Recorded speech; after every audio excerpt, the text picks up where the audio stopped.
হান্নান মাসুদরা কি থানা থেকে চাঁদাবাজদেরকে ছাড়িয়ে আনে নাই? এখন এই কাজগুলো করতে পারতেছে না। ডিসি নিয়োগের কেলেঙ্কারি হাসনাত এবং সার্জিসের কি নাই? যুগান্তর সহ অসংখ্য গণমাধ্যমে প্রকাশিত হয়েছে না? এখন এইগুলো পারতেছে না।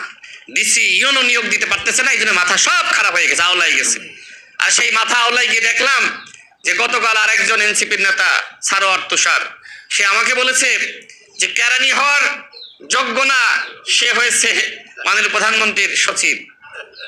এই সারোয়ার তুষার সে সিলেট বিজ্ঞান ও প্রযুক্তি বিশ্ববিদ্যালয়ে ভর্তি হয়েছিল, পড়াশোনা শেষ করতে পারে নাই। নারী কেলেঙ্কারির দায়ে বিশ্ববিদ্যালয় থেকে বহিষ্কৃত হয়েছে, ড্রপ আউট। সেই ড্রপ আউট সারোয়ার তুষার আমাকে নিয়ে প্রশ্ন তোলে। আমি পড়াশোনা করেছি ঢাকা বিশ্ববিদ্যালয় থেকে। ঢাকা বিশ্ববিদ্যালয় সম্পর্কে আমার আর বলার কিছু নাই।